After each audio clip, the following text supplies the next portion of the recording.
জামাতের ছাত্র মোহাম্মদ আমিনুল ইসলাম। মঞ্চে আসছেন মোহাম্মদ আমিনুল ইসলাম। পরবর্তীতে উপস্থিত থাকবেন তাকমিল জামাতের ছাত্র মোহাম্মদ আজহার আলী।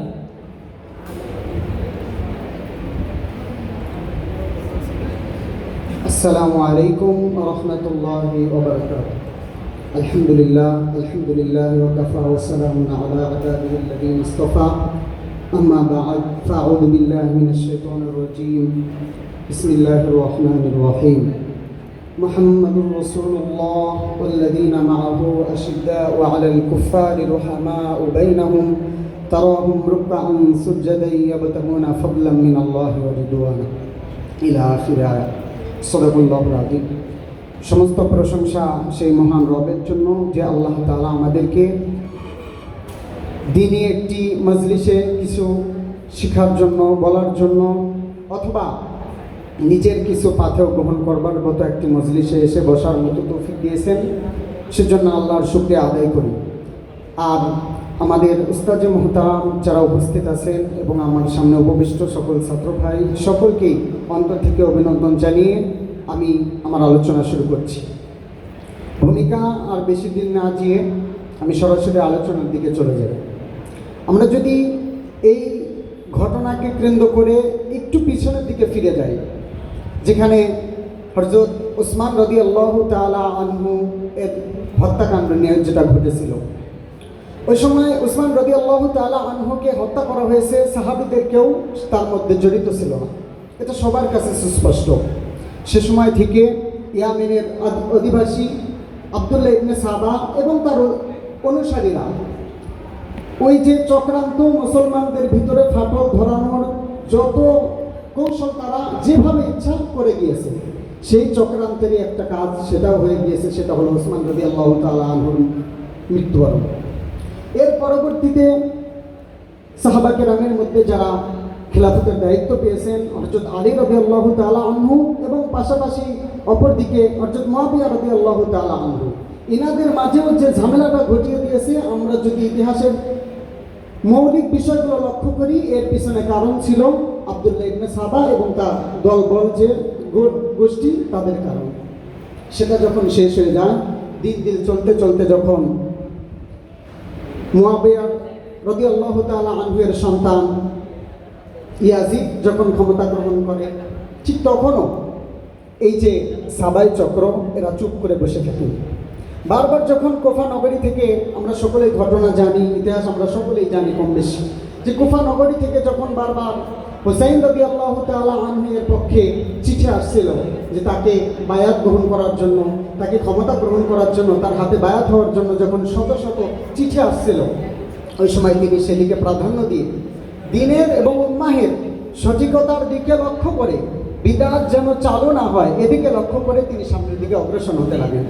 এর আগে তার চাচাতো ভাইকে পাঠিয়ে সেই এলাকার বাস্তব যে প্রেক্ষাপট সেটা জানার জন্য তিনি একজনকে প্রতিনিধি হিসাবে পাঠান।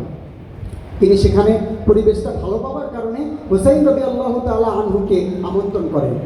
এটা ঘটনা ঘটে যায়, আমরা সকলেই জানি।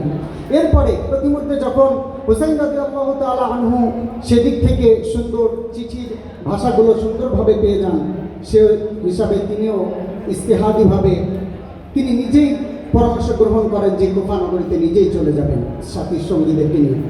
প্রতিমধ্যে অবস্থানকালীন সময়ে বেঁচে ছিল যে সকল সাহাবী, তাদের মধ্যে আব্দুল্লাহ ইবনে ওমর, হযরত আব্দুল্লাহ ইবনে আব্বাস, হযরত আব্দুল্লাহ ইবনে সুবাইর রাদিয়াল্লাহু তাআলা আনহুম সহ ওই সময় যে সকল সাহাবী উপস্থিত ছিল, তারা বারবার হুসাইন রাদিয়াল্লাহু তাআলা আনহুকে বুঝিয়েছেন, তাকে বলেছেন, নিষেধ করেছেন কুফা নগরীতে যাওয়ার জন্য। কিন্তু তার ইস্তেহাদে তিনি বারবার যখন দেখেছেন যে না, এখানে বেদাত হয়ে যাচ্ছে, কোনো নষ্টামি এখানে হয়ে যাচ্ছে, এইটার বিরুদ্ধে রুখতে গিয়ে হুসাইন রাদিয়াল্লাহু তাআলা আনহু বড় বড় সাহাবা কেরামের কথার দিকে কর্ণপাত না করে তিনি তার সামনের দিকে অগ্রসর হন। আমরা ঘটনা সকলেই জানি। প্রতিমধ্যে যখন মুসলিমদের আকিলকে হত্যা করা হয়, এই খবর যখন হুসাইন রাদিয়াল্লাহু তাআলা আনহুর কানে পৌঁছে, তিনিও তো অনেক কিছুই করেছিলেন। যাওয়ার পথে তিনি যখন তাদের পরিবেশটা নিজেই বুঝতে পারছিলেন, তখন নিজেও চেয়েছিলেন যে আমি যুদ্ধ বিগ্রহ কিছুই করতে চাই না, আমি আবার মক্কায় ফিরে যেতে চাই। এরকম কিছু প্রস্তাবও তাদের ওবায়দুল্লাহ ইবনে জিয়াদের কাছে রাখা হয়েছিল, অর্থাৎ তাদের যে সৈন্য ছিল তাদের কাছে রাখা হয়েছিল। 3টি প্রস্তাব উল্লেখ করা হয়। তার মধ্যে একটা হলো যে হুসাইন রাদিয়াল্লাহু তাআলা আনহু স্পষ্টভাবে বলেছে যে আমি আপনাদের সঙ্গে লড়াই করতে আসিনি, লড়তে আসিনি, আমি এখান থেকে মক্কা ফিরে যেতে চাই, একটা প্রস্তাব। 2 নম্বর প্রস্তাব এটাও করেছেন যে আমাকে সরাসরি, অর্থাৎ মুআবিয়া রাদিয়াল্লাহু তাআলা আনহুর সন্তান অর্থাৎ ইয়াজিদের সঙ্গে সরাসরি সাক্ষাতের ব্যবস্থা করতে হবে। তার 2 নম্বর শর্ত যখন এটা মানা হলো না, 3 নম্বর বললো যে আমার কোনো শর্তই যদি মানা না হয়, আপাতত এখান থেকে আমাকে ফিরে যেতে দিন এমন একটা জায়গায় যেখানে আমি সাধারণ মুসলমানের মতো থাকবো। তার কোনো কথাই যখন শোনা হলো না, শেষ পর্যন্ত এদিক ওদিক মেলা গবেষণা অনেক কিছু করে কৌশল করে শেষ পর্যন্ত হুসাইন রাদিয়াল্লাহু তাআলা আনহুর সঙ্গে যুদ্ধে পরিণত হয়ে তারা শেষ পর্যন্ত হুসাইন রাদিয়াল্লাহু তাআলা আনহু সহ তার যতগুলো অনুসারী এসেছিল সকলকেই শহীদ করে দিয়েছেন। এরকম মর্মান্তিক কাহিনী আমরা সকলেই জানি কম বেশি। তবে এখানে আমাদের সুস্পষ্ট একটা বিষয় বোঝা রয়েছে যে এই কাহিনী থেকে আমাদের কি নিতে হবে। হুসাইন রাদিয়াল্লাহু তাআলা আনহুর সঙ্গে ছিল অনেক বড় বড় কিবারে সাহাবী, তাদের পরামর্শ ছিল যে কুফা নগরীতে না যাওয়ার জন্য। এরপরে হুসাইন রাদিয়াল্লাহু তাআলা আনহু তাওহীদের বাণী উঁচু করার জন্য, সত্যকে উন্মুক্ত করার জন্য, বিদআতকে কণ্ঠসা করার জন্য তিনি সামনের দিকে অগ্রসর হয়েছিলেন। এ থেকে আমাদের শিক্ষাও নিতে হবে আগামীতে যেন হুসাইন রাদিয়াল্লাহু তাআলা আনহুর মধ্যে চিন্তা ধারণ করে আমরাও দুনিয়াতে সঠিক কাজগুলো করতে পারি। আল্লাহ আমাদের সকলকে তৌফিক দান করুন। আখিরি দাওয়ানা আলহামদুলিল্লাহি রাব্বিল আলামিন।